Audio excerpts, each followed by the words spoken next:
Welcome to Spirit of Celtia. This is a channel where I talk about the art I've been creating since 1980, sharing something of my experiences while creating the paintings and some of my understanding from my life's journey.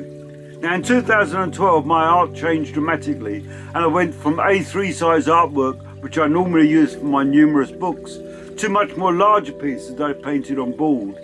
And I'm often asked how the art is created, and often the question is it done on computer? But it's much more magical than that. This video will take you through the process I go through to start the work and will share something of the spirit that guides my pen and my brush. Hope you enjoy it.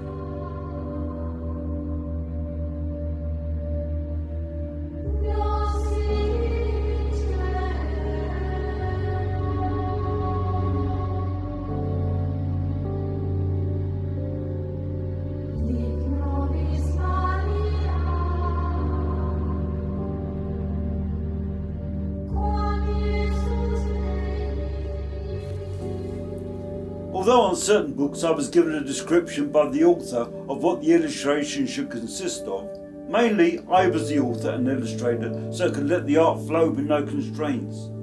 Most times, once the artwork was completed, the story that went with the image was wiped in my mind.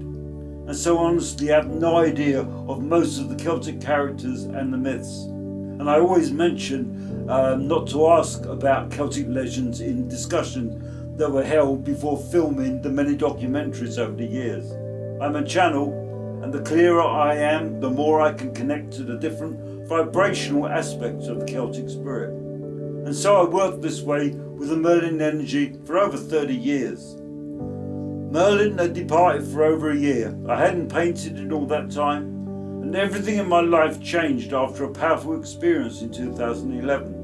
And I realised that although I thought I had been on a spiritual path, I hadn't even started. I felt that my heart had opened up and was living day to day from that connection. So the way I was going to treat my art in future was from that point of deep love. As if to dedicate myself to the art, I would go through a small ritual at the beginning. I would begin by running a finger loaded with ash given to me by Mother Amma, and follow this with a smear of Christ Orosoma oil. At the same time, I would ask the universe to throw at me whatever lesson I was in need of learning, so I could embed that energy into the proposed artwork. It was not unusual for things to start disappearing and items to start falling off the shelf at the beginning of the art.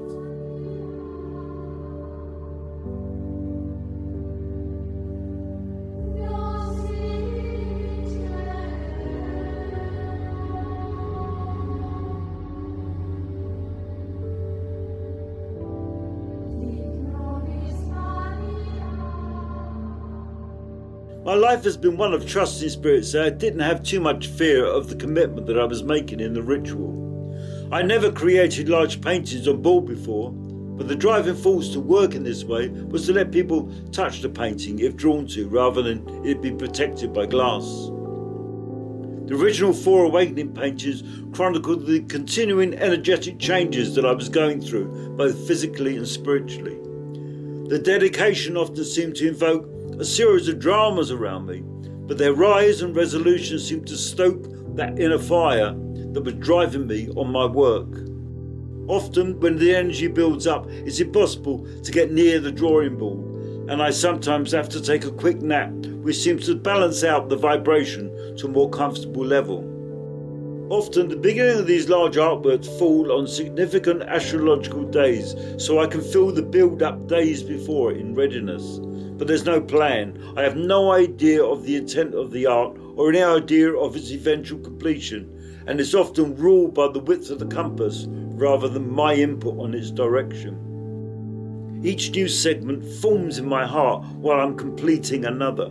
My apprenticeship with Merlin taught me to keep open and not to try and figure out the direction for myself. Mostly each piece is 80 centimetres square.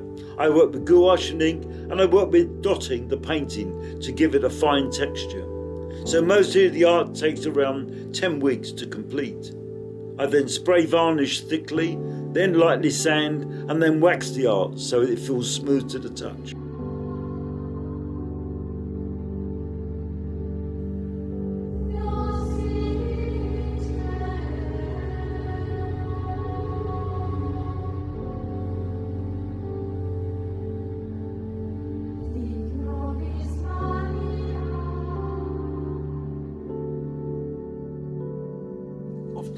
first day of drafting is discarded, it's the time to reattune to the energies.